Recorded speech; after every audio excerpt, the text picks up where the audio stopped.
ನಮಸ್ಕಾರ ವೀಕ್ಷಕರೇ, ಮಹಿಳೆಯರಿಗೆ ಮತ್ತೊಂದು ಭರ್ಜರಿ ಗುಡ್ ನ್ಯೂಸ್ ಅಂತ ಹೇಳ್ಬೋದು. ಸೊ ಈಗಾಗಲೇ ನೀವು ಏನು ಗೊಂದಲಕ್ಕೆ ಈಡಾಗಿದ್ರಿ, ಶಕ್ತಿ ಯೋಜನೆ ಇನ್ನೇನು ಬಂದ್ ಆಗ್ಬಿಡತ್ತಪ್ಪ, ಅವರು ಕೂಡ ಹೇಳಿದ್ರು ಒಂದು ಬಂದ್ ಮಾಡಲಿಕ್ಕೆ ಒಂದು ನಿಟ್ಟಿನಲ್ಲಿ ಸಾಗ್ತಾ ಇದೆ, ಬಂದ್ ಮಾಡುವ ಚಾನ್ಸಸ್ ಹೆಚ್ಚಾಗಿದೆ. ಇದರ ಮೇಲೆ ಪ್ರೆಷರ್ ಕೂಡ ಒಂದು ಸಾರಿಗೆ ಇಲಾಖೆಯ ಅಧಿಕಾರಿಗಳೇ ಖುದ್ದಾಗಿ ಹಾಕ್ತಿರುವಂಥದ್ದು. ಜನರ ಅಭಿಪ್ರಾಯವೂ ಕೂಡ ಇದನ್ನ ಬಂದ್ ಮಾಡಿ ಅನ್ನುವಂತಹ ನಿಟ್ಟಿಗೆ ಸಾಗ್ತಾ ಇತ್ತು. ಇದನ್ನೆಲ್ಲ ಕೇಳಿದ ಸಿದ್ದರಾಮಯ್ಯ ಸರ್ಕಾರ ಬಂದ್ ಮಾಡುವ ನಿಟ್ಟಿನಲ್ಲಿ ಸಾಗ್ತಾ ಇತ್ತು. ಕೊನೆಯದಾಗಿ ಇವ್ರಿಗೇನಾಯ್ತು ಗೊತ್ತಿಲ್ಲಪ್ಪ, ಈ ಒಂದು ಶಕ್ತಿ ಯೋಜನೆಯನ್ನ ಬಂದ್ ಮಾಡಲ್ಲ ಅಂತ ಒಂದು ಘೋಷಣೆಯನ್ನ ಮಾಡಿದ್ದಾರೆ. ಸೊ ಹಾಗಾದ್ರೆ ನೀವು ಅನ್ಕೋಬಹುದು ಇದೇನೋ ಸುಳ್ಳು ಮಾಹಿತಿ ಕೊಡ್ತಾ ಇದಾರೆ ಅಂತ. ಲೈವ್ ಪ್ರೂಫ್ ಆಗಿ ನಿಮ್ಗೆ ತೋರಿಸ್ಕೊಡ್ತೇನೆ. ಸೈಡ್ಗೂ ಕೂಡ ಇಲ್ಲಿ ನಿಮ್ಗೆ ಸ್ಕ್ರೀನ್ ಅಲ್ಲಿ ಡಿಸ್ಪ್ಲೇ ಆಗತ್ತೆ ಮುಂದೆ. ಸೊ ಅದನ್ನ ಯಾರು ಪೋಸ್ಟ್ ಮಾಡಿದಾರೆ ಅಂದ್ರೆ ರಾಮಲಿಂಗ ರೆಡ್ಡಿ ಸರ್ ಅವರು, ಸಚಿವರಿವರು, ಸಾರಿಗೆ ಇಲಾಖೆಯ ಒಂದು ಸಚಿವರಾಗಿರ್ತಾರೆ. ಸೊ ಖುದ್ದಾಗಿ ಸಾರಿಗೆ ಇಲಾಖೆಯ ಒಂದು ಸಚಿವರೇ ಇದೊಂದು ನೋಟಿಫಿಕೇಶನ್ ಹೊರಡಿಸಿರುವಂತದ್ದು. ಸೊ ಹಾಗಾದ್ರೆ ಆ ಒಂದು ಪೋಸ್ಟ್ ಅನ್ನ ನಾವು ನೋಡ್ಕೊಂಡ್ ಬರೋಣ. ಸೊ ಅದಕ್ಕಿಂತ ಮುಂಚೆ ನೀವು ಏನಾದ್ರೂ ಇನ್ನೂ ಚಾನಲ್ಗೆ ಸಬ್ಸ್ಕ್ರೈಬ್ ಮಾಡಿಲ್ಲ ಅಂದ್ರೆ ಸಬ್ಸ್ಕ್ರೈಬ್ ಮಾಡ್ಕೊಳ್ಳಿ ಕಣ್ರಿ. ನಮ್ಮ ಶ್ರಮಕ್ಕೆ ಒಂದು ಲೈಕ್ ಕೊಡಿ. ಸೊ ಮಧ್ಯೆ ವಿಡಿಯೋನ ಸ್ಕಿಪ್ ಮಾಡಬೇಡಿ. ಇದಂತೂ ಮುಖ್ಯವಾಗಿ ನನ್ನ ಕಡೆಯಿಂದ ರಿಕ್ವೆಸ್ಟ್ ಅನ್ಕೊಳ್ಳಿ, ವಿಡಿಯೋನ ಮಧ್ಯೆ ಸ್ಕಿಪ್ ಮಾಡಬೇಡಿ. ನಿಮ್ಗೆ ಅರ್ಥ ಆಗಲ್ಲ, ಖಂಡಿತ ಅರ್ಥ ಆಗಲ್ಲ. ನಿಮ್ಗೆ ಅರ್ಥ ಆಗ್ಬೇಕಂದ್ರೆ ಕಂಪ್ಲೀಟ್ ಆಗಿ ವಾಚ್ ಮಾಡ್ಬೇಕಾಗುತ್ತೆ ವಿಡಿಯೋನ. ಆಮೇಲೆ ಏನಾದರೂ ಡೌಟ್ಸ್ ಇದ್ರೆ ಕಮೆಂಟ್ ಅಲ್ಲಿ ಕೇಳ್ಬೋದು. ಸೊ ಅಲ್ಲಿ ಏನಾದರೂ ನಿಮಗೆ ಬಹಳಷ್ಟು ಕಮೆಂಟ್ ಬಂದಿರ್ತಾವೆ, ಅದಷ್ಟು ನೋಡ್ಲಿಕ್ಕೆ ಆಗಲ್ಲ. ಇಲ್ಲಿ ಇನ್ಸ್ಟಾಗ್ರಾಮ್ನಲ್ಲಿ ಒಂದು ಡಿಸ್ಕ್ರಿಪ್ಷನಲ್ಲಿ ಇನ್ಸ್ಟಾಗ್ರಾಮ್ ಲಿಂಕ್ ಕೊಟ್ಟಿರ್ತೀನಿ. ಸೊ ಅಲ್ಲಿಂದನೇ ಡೈರೆಕ್ಟಾಗಿ ಕಾಂಟ್ಯಾಕ್ಟ್ ಮಾಡಿದ್ರೆ ಏನಾದರೂ ಕನ್ಫ್ಯೂಷನ್ ಇದ್ದರೆ, ಈ ಒಂದು ಯೋಜನೆ ಅಷ್ಟೇ ಅಲ್ಲ, ಯಾವುದೇ ರೀತಿಯಾದಂತಹ ಯೋಜನೆ ಬಗ್ಗೆ ಕನ್ಫ್ಯೂಷನ್ ಇದ್ರೂ ಕೂಡ ಅಲ್ಲಿಂದ ಡೈರೆಕ್ಟಾಗಿ ಕಾಂಟ್ಯಾಕ್ಟ್ ಮಾಡ್ಬೋದು. ಸೊ ಅಲ್ಲಿಂದನೇ ನಾನು ರಿಪ್ಲೈ ಮಾಡಿದೆ, ನಿಮಗೆ ತಲೆ ಕೆಡಿಸ್ಕೊಳ್ಳೋ ಅಗತ್ಯವಿಲ್ಲ ವೀಕ್ಷಕರೇ. ಸೊ ಈಗ ಡೈರೆಕ್ಟಾಗಿ ನಮ್ಮ ಈ ಒಂದು ಶಕ್ತಿ ಯೋಜನೆ ಕಡೆ ಬಂದ್ಬಿಡೋಣ. ಸೊ ಈ ಒಂದು ಶಕ್ತಿ ಯೋಜನೆ ಅಡಿಯಲ್ಲಿ ಒಂದು ರಾಮಲಿಂಗ ರೆಡ್ಡಿ ಸರ್ ಅವರು ಏನು ಹೇಳಿದ್ದಾರೆ, ಸೊ ಆ ಒಂದು ಮಾಹಿತಿಯನ್ನು ತಿಳ್ಕೊಳ್ಳೋಣ. ಸೊ ಇಲ್ಲಿ ನೋಡಿ ಸೈಡ್ಗೆ ಡಿಸ್ಪ್ಲೇ ಆಗ್ತಾ ಇರತ್ತೆ. ಸೊ ಈ ಒಂದು ಸೈಡ್ಗೆ ಡಿಸ್ಪ್ಲೇ ಆಗ್ತಾ ಇರೋದನ್ನ ನೋಡ್ತಾ ಹೋಗಿ. ಇಲ್ಲಿ ನೋಡಿ, ಕಾಂಗ್ರೆಸ್ ಸರ್ಕಾರ ಗ್ಯಾರಂಟಿಗಳನ್ನು ಮತ ಪಡೆಯುವುದಕ್ಕಾಗಿ ನೀಡಿಲ್ಲಂತೆ. ಮತ ಪಡೆಯುವುದಕ್ಕಾಗಿ ಈ ಒಂದು ಗ್ಯಾರಂಟಿಗಳನ್ನ ಮೊದಲು ಅವರು ಅನೌನ್ಸ್ ಮಾಡಿಲ್ಲ ಅಂತೆ. ನೆಕ್ಸ್ಟ್ ಲೋಕಸಭಾ ಚುನಾವಣೆವರೆಗೂ ಅಂತ ನಿಗದಿ ಮಾಡಿಲ್ಲ ಅಂತೆ. ಈ ಹಾಗಾದ್ರೆ ಇವ್ರು ಮೊದಲು ಹೇಳಿದ್ರು ಸಿದ್ದರಾಮಯ್ಯ ಸರ್ ಅವರು ಮತ್ತೆ DK ಶಿವಕುಮಾರ್ ಅವರು, ಈ ಒಂದು ಗ್ಯಾರಂಟಿ ಯೋಜನೆಗಳನ್ನ ನೀವೇನಾದ್ರೂ ಲೋಕಸಭಾ ಚುನಾವಣೆಯಲ್ಲಿ ಕಾಂಗ್ರೆಸ್ ಅನ್ನ ತರಲಿಲ್ಲಪ್ಪ ಅಂದ್ರೆ ಬಂದ್ ಮಾಡ್ತೇವೆ ಅಂತ ಹೇಳಿದ್ರು. ಸೊ ಅದೇ ರೀತಿಯಾಗಿ ಈಗ ಅವರೇ ಹೇಳ್ತಾ ಇದ್ದಾರೆ, ಈ ಒಂದು ಗ್ಯಾರಂಟಿ ಯೋಜನೆಗಳನ್ನ ನಾವು ಒಂದು ಮತ ಪಡೆಯುವುದಕ್ಕಾಗಿ ಪಡೆದಿಲ್ಲ, ಮತ್ತೆ ಲೋಕಸಭಾ ಚುನಾವಣೆಗೆ ವರೆಗೂ ಮಾತ್ರ ಇಟ್ಟಿಲ್ಲ, ಇದನ್ನ ಕಂಟಿನ್ಯೂ ಆಗಿ ಮಾಡುವಂತ ಮಾಹಿತಿ ಕೊಟ್ಟಿದ್ದಾರೆ. ಮತ್ತೆ ಇಲ್ಲಿ ಯಾವುದೇ ಕಾರಣಕ್ಕೂ ಶಕ್ತಿ ಯೋಜನೆಯನ್ನ ನಿಲ್ಲಿಸುವುದಿಲ್ಲ ಅಂತ ಕೊಟ್ಟಿದ್ದಾರೆ, ಸ್ಪಷ್ಟವಾಗಿ ಕೊಟ್ಟಿದ್ದಾರೆ. ಯಾವುದೇ ರೀತಿಯಾದಂತಹ ಶಕ್ತಿ ಯೋಜನೆಯನ್ನ ನಿಲ್ಲಿಸುವುದಿಲ್ಲ ಅಂತ ಮಾಹಿತಿ ಕೊಟ್ಟಿದ್ದಾರೆ. ನೆಕ್ಸ್ಟ್ ನೋಡಿ, ಇಲ್ಲಿ ಮುಖ್ಯಮಂತ್ರಿ ಶ್ರೀ ಸಿದ್ದರಾಮಯ್ಯನವರು ಈ ಒಂದು ಶಕ್ತಿ ಯೋಜನೆಗೋಸ್ಕರನೇ 5,500 ರೂಪಾಯಿ ಒಂದು 500 ಕೋಟಿ ಮೀಸಲಿಟ್ಟಿದ್ದಾರೆ ಅಂತ ಕೊಟ್ಟಿದ್ದಾರೆ. 5,500 ಕೋಟಿಯನ್ನ ಈ ಒಂದು ಶಕ್ತಿ ಯೋಜನೆಗೆ ಮೀಸಲಿಟ್ಟಿದ್ದಾರೆ. ಸೊ ಹಾಗಾಗಿ ಸಾಕಷ್ಟು ಹಣ ಇದೆ ಈ ಒಂದು ಶಕ್ತಿ ಯೋಜನೆಗೆ. ಸೊ ಆರಾಮಾಗಿ ಇದು ನಡೀತಾನೆ ಇರುತ್ತೆ, ಇದ್ರ ಬಗ್ಗೆ ನೀವು ತಲೆ ಕೆಡಿಸ್ಕೋಬೇಡಿ, ನಾವು ಈ ಒಂದು ಶಕ್ತಿ ಯೋಜನೆಯನ್ನ ಕಂಟಿನ್ಯೂ ಮಾಡ್ತೇವೆ ಅಂತ ಕೊಟ್ಟಿದ್ದಾರೆ. ನಮ್ಮ ಕಾಂಗ್ರೆಸ್ ಸರ್ಕಾರ ಇದುವರೆಗೂ ಶಕ್ತಿ ಯೋಜನೆ ಇರುತ್ತೆ, ನಮ್ಮ ಒಂದು ಕಾಂಗ್ರೆಸ್ ಸರ್ಕಾರ ಇರುವರೆಗೂ ಕೂಡ ಈ ಒಂದು ಶಕ್ತಿ ಯೋಜನೆ ಇರುತ್ತೆ, ಯಾರಿಗೂ ಅನುಮಾನ ಬೇಡ. ಮುಂದೆಯೂ ಸಹ ಕಾಂಗ್ರೆಸ್ ಸರ್ಕಾರ ಅಧಿಕಾರಕ್ಕೆ ಬರಲಿದ್ದು ಹಾಗೂ ಸಹ ಈ ಒಂದು ಶಕ್ತಿ ಯೋಜನೆಯನ್ನ ನಾವು ಕಂಟಿನ್ಯೂವೇ ಮಾಡ್ತೇವೆ ಅಂತ. ಮುಂದೆ ಏನಾದರೂ ಕಾಂಗ್ರೆಸ್ ಸರ್ಕಾರ ಬಂದರೂ ಸಹಿತ ಅವಾಗೂ ಕೂಡ ಈ ಒಂದು ಶಕ್ತಿ ಯೋಜನೆ ಕೂಡ ಕಂಟಿನ್ಯೂ ಆಗಿನೇ ಇರುತ್ತೆ ಅಂತ ಮಾಹಿತಿ ಕೊಟ್ಟಿದ್ದಾರೆ.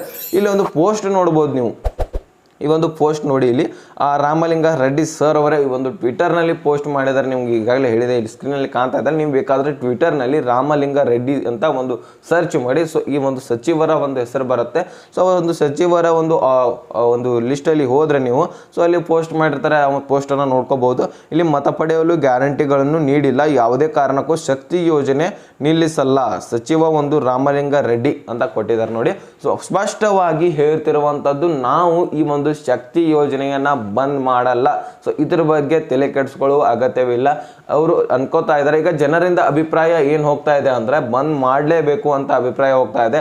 ನೀವು ಅನ್ಕೋಬಹುದು, ಈಗ ಬಂದ್ ಯಾಕೆ ಮಾಡ್ಲಿಕ್ಕೆ ಹೋಗ್ತಾ ಇದಾರಪ್ಪ, ಜನರು ಕೂಡ ಯಾಕೆ ಹೀಗೆ ಮಾಡ್ತಾ ಇದಾರೆ, ಉಚ್ಚರ ಹಾಗೆ ಇದನ್ನ ಕಂಟಿನ್ಯೂ ಮಾಡ್ಬೇಕಂತ. ಸೊ ಜನರ ಅಭಿಪ್ರಾಯ ಯಾವ ಕಾರಣಕ್ಕೆ ಬಂದ್ ಮಾಡಿ ಅಂತ ಹೇಳ್ತಾ ಇದ್ದಾರೆ ಅಂದ್ರೆ, ವಿದ್ಯಾರ್ಥಿಗಳಿಗೆ ತುಂಬಾನೇ ಪ್ರಾಬ್ಲಮ್ ಆಗ್ತಾ ಇರುವಂತದ್ದು ನೋಡ್ಬೋದು ನೀವು. ಬಡ ಜನರಿಗೆ ಈಗ ಫಸ್ಟ್ ಪಾಸ್ ಅಂತ ತೆಗೆದುಕೊಂಡು ಹೋಗಿರ್ತಾರೆ, ಅವರಿಗೆ ಸಪರೇಟ್ ಆಗಿ ಕಾಲೇಜ್ಗೆ ಮತ್ತು ಶಾಲೆಗಳಿಗೆ ಬಸ್ ಅಂತೂ ಇರಲ್ಲ, ಅಲ್ಲಿ ಹಚ್ಚಬೇಕಂದ್ರೂ ಸಹಿತ ಅವ್ರ ಹತ್ರ ಫ್ರೀಸ್ ಇರಲ್ಲ, ಅಷ್ಟೊಂದು ಹಣ ಇರಲ್ಲ. ಸೊ ಅದಕ್ಕೋಸ್ಕರ ಗೌರ್ಮೆಂಟ್ ಬಸ್ನಲ್ಲಿ ಅಷ್ಟೊಂದು ಒಂದು ಬಸ್ ಪಾಸನ್ನು ತೆಗೆಸ್ಕೊಂಡು ಹೋಗ್ತಿರ್ತಾರೆ. ಸೊ ಅವರಿಗೆ ಕರೆಕ್ಟಾಗಿ ಟೈಮ್ಗೆ ಹೋಗ್ತಾ ಇಲ್ಲ, ಬಸ್ ತುಂಬಾ ರಶ್ ಆಗಿರುವಂಥದ್ದು. ನೆಕ್ಸ್ಟ್ ಇಲ್ಲಿ ವೃದ್ಧರಿಗೆ ಪ್ರಾಬ್ಲಮ್ ಆಗ್ತಾ ಇರೋದು, ಹಿರಿಯ ಮಹಿಳೆಯರಿಗೂ ಕೂಡ ಆಗ್ತಾ ಇರೋದು, ಹಿರಿಯ ಒಂದು ಪುರುಷರಿಗೂ ಕೂಡ ಆಗ್ತಾ ಇರುವಂಥದ್ದು. ಮತ್ತು ಇಲ್ಲಿ ಪುರುಷರು ಅಂತೂ ಕಂಟಿನ್ಯೂ ಎಲ್ಲರಿಗೂ ಕೂಡ ಹಾಗೆ ಆಗುತ್ತೆ, ಯಾಕಂದರೆ ಹೆಣ್ಮಕ್ಳು ತುಂಬಿಟ್ಟಿರ್ತಾರೆ ತುಂಬಾನೇ. ಸೊ ಹಾಗಾದರೆ ಇಲ್ಲಿ ಹೆಂಗೆ ಮಹಿಳೆಯರಿಗೆ ಮಾತ್ರ ಇಲ್ಲಿ ಉಪಯೋಗ ಆಗ್ತಿರುವಂಥದ್ದು. ನೆಕ್ಸ್ಟು ಅದ್ರ ಜೊತೆಗೇನೆ ಇಲ್ಲಿ ದುಡಿಮೆ ಮಾಡುವಂತಹ ಆಟೋ ರಿಕ್ಷಾ ಚಾಲಕರು ಕೂಡ ಇಲ್ಲಿ ಒಂದು ಹೊಡೆತ ಬೀಳ್ತಾ ಇದೆ ಅಂತ ಒಂದು ಮಾಹಿತಿಯನ್ನು ಜನರಿಂದ ಅಭಿಪ್ರಾಯ ಬರ್ತಾ ಇದೆ. ಮತ್ತು ಇಲ್ಲಿ ಒಂದು ಸಾರಿಗೆ ಇದೇನು ಶಕ್ತಿ ಯೋಜನೆ ಸ್ಟಾರ್ಟ್ ಆಗಿ 1 ವರ್ಷ ಆಯಿತು ಬರೋಬ್ಬರಿ, ಹೋದ ವರ್ಷ ಜೂನಲ್ಲಿ ಸ್ಟಾರ್ಟ್ ಆಗಿರುವಂಥದ್ದು. ಸೊ ಆಗ ಒಂದು 2 ತಿಂಗಳು ಬಿಟ್ಟು ರಿಕ್ಷಾ ಚಾಲಕರು ಕೂಡ ಒಂದು ಮನವಿಯನ್ನು ಕಳಿಸಿದ್ರು, ಒಂದು ಶಕ್ತಿ ಯೋಜನೆಯನ್ನು ಬಂದ್ ಮಾಡಿ, ಇದರಿಂದ ನಮ್ಮ ಒಂದು ಪ್ರಾಬ್ಲಮ್ ಆಗ್ತಾ ಇದೆ, ನಮ್ಮ ಹೊಟ್ಟೆ ತುಂಬಿಸ್ಕೊಳ್ಳಿಕ್ಕೆ ಪ್ರಾಬ್ಲಮ್ ಆಗ್ತಾ ಇದೆ. ಸೊ ನೀವು ಕೊಡುವ 2,000 ರೂಪಾಯಿ ಎಲ್ಲಿಗೆ ಹತ್ತತ್ತೆ ಅಂತ ಮಾಹಿತಿ ಕೊಟ್ಟು ಈ ಒಂದು ಯೋಜನೆಗಳನ್ನ ಬಂದ್ ಮಾಡಿ ಅಂತಾನು ಕೂಡ ಮನವಿ ಸಲ್ಲಿಸಿದ್ರು. ಸೊ ಅವಾಗೂ ಕೂಡ ಬಂದ್ ಮಾಡ್ಲಿಕ್ಕಾಗಿಲ್ಲ, ಬಂದ್ ಮಾಡಿಲೂ ಇಲ್ಲ. ಸೊ ಇದನ್ನ ಕಂಟಿನ್ಯೂ ಮಾಡ್ತೀವಿ ಅಂತ ರಾಜ್ಯ ಸರ್ಕಾರ ಹೇಳ್ತಾ ಇದ್ದಾರೆ. ಸೊ ಹಾಗಾದ್ರೆ ಮಹಿಳೆಯರಿಗೆ ಗುಡ್ ನ್ಯೂಸ್ ಕೊಟ್ಟಿರುವಂತದ್ದು ರಾಜ್ಯ ಸರ್ಕಾರ, ನಮ್ಮ ರಾಜ್ಯ ಸರ್ಕಾರ ವೀಕ್ಷಕರೇ. ಸೊ ಹಾಗಾದ್ರೆ ನಿಮ್ಮ ಅಭಿಪ್ರಾಯ ಏನು ಕಮೆಂಟ್ ಅಲ್ಲಿ ಹೇಳ್ಬೋದಾ? ಇಲ್ಲಿ ಒಂದು ಸಾರಿಗೆ ಇಲಾಖೆಯ ಒಂದು ಅಧಿಕಾರಿಗಳು ಕೂಡ ಬಂದ್ ಮಾಡಿ ಅಂತಾನೆ ಹೇಳಿರುವಂತದ್ದು, ಯಾಕಂದ್ರೆ ಪ್ರಾಪರ್ಟಿಗಳನ್ನ ಮಾರಿ ಒಂದು ಯೋಜನೆಗಳನ್ನ ನಡೆಸ್ತಾ ಇದೀವಿ. ಸೊ ಅದಕ್ಕೋಸ್ಕರ ಈ ಒಂದು ಯೋಜನೆಯನ್ನ ಬಂದ್ ಮಾಡಿ, ಇದರಿಂದ ಬಹಳಷ್ಟು ಆರ್ಥಿಕ ಪರಿಸ್ಥಿತಿಗೆ ಒಂದು ಪೆಟ್ಟು ಬೀಳುತ್ತೆ ಅಂತಾನು ಕೂಡ ಕೊಟ್ಟಿದ್ರು ಮಾಹಿತಿ. ಇದರ ಮೇರೆಗೂ ಕೂಡ ಅವರು ಏನು ಮಾಡಿದ್ರು, ಈ ಒಂದು ಶಕ್ತಿ ಯೋಜನೆಯನ್ನು ಸ್ಟಾರ್ಟ್ ಮಾಡ್ತೇವೆ, ಕಂಟಿನ್ಯೂ ಮಾಡ್ತೇವೆ, ಯಾಕಂದ್ರೆ ನಾವು ಕೊಟ್ಟಂತಹ ಮಾತನ್ನ, ನುಡಿದಂತಹ ಮಾತನ್ನ ತಪ್ಪೋದಿಲ್ಲ. ಈ ಒಂದು 5 ವರ್ಷನೂ ಕೂಡ ಇರ್ತವೆ, ಮುಂದೆ ಏನಾದರೂ ಅಧಿಕಾರಕ್ಕೆ ಬಂದರೆ ಅವಾಗೂ ಕೂಡ ಇರ್ತವೆ ಅಂತ ಒಂದು ಮಹಿಳೆಯರಿಗೆ ಸ್ಪೆಷಲ್ ಆಗಿ ಗುಡ್ ನ್ಯೂಸ್ ಕೊಟ್ಟಿರುವಂಥದ್ದು. ಇನ್ನು ಈ ಒಂದು ಬೆಲೆ ಏರಿಕೆಯ ಬಗ್ಗೆ ಮಾತಾಡೋಣ. ಸೊ ಇಲ್ಲಿ ಇನ್ನೊಂದು ವಿಡಿಯೋನ ಸ್ಕಿಪ್ ಮಾಡಬೇಡಿ, ಇಲ್ಲಿ ಇಂಪಾರ್ಟೆಂಟ್ ಆಗಿರುವಂಥದ್ದು ಬೆಲೆ ಏರಿಕೆ ಯಾರಿಗೆ ಹೆಚ್ಚಾಗತ್ತಾ ಇದೆ ಅಂತ ಅನ್ನೋದಾದ್ರೆ ಪುರುಷರಿಗೆ ಹೆಚ್ಚಾಗತ್ತೆ ಅಂತ ಕೊಟ್ಟಿದ್ದಾರೆ ಮಾಹಿತಿ. ಇಲ್ಲಿ ಕೊಟ್ಟಿಲ್ಲ ಬಿಡಿ, ಆದ್ರೆ ಹೆಚ್ಚಾಗತ್ತೆ ಅಂತ ಒಂದು ಮಾಹಿತಿ ಕೊಟ್ಟಿದ್ದಾರೆ. ಅಂದ್ರೆ ಈಗ ಒಂದು 10ರಿಂದ 15% ಅಷ್ಟು, ಅಂದ್ರೆ ಈಗ 100 ರೂಪಾಯಿ ಇದೆ ಅಂತ ಅನ್ಕೊಳ್ಳಿ. ಈಗ ನೀವು ಎಲ್ಲಾದ್ರೂ ಹೊಂಟಿರ್ತೀರ, ಅಲ್ಲಿ 100 ರೂಪಾಯಿ ಟಿಕೆಟ್ ಇದೆ, ಅಲ್ಲಿ 10ರಿಂದ 15 ರೂಪಾಯಿ ಇರಿಸ್ತಾರೆ, ಅಂದ್ರೆ 115 ರೂಪಾಯಿ ಆಗುತ್ತೆ ಅಥವಾ 110 ರೂಪಾಯಿ ಆಗುತ್ತೆ. ಸೊ ಈ ನಿಟ್ಟಿನಲ್ಲಿ ಒಂದು 10ರಿಂದ 15 ರೂಪಾಯಿ ರೇಟ್ ಇರಿಸ್ತಾರೆ.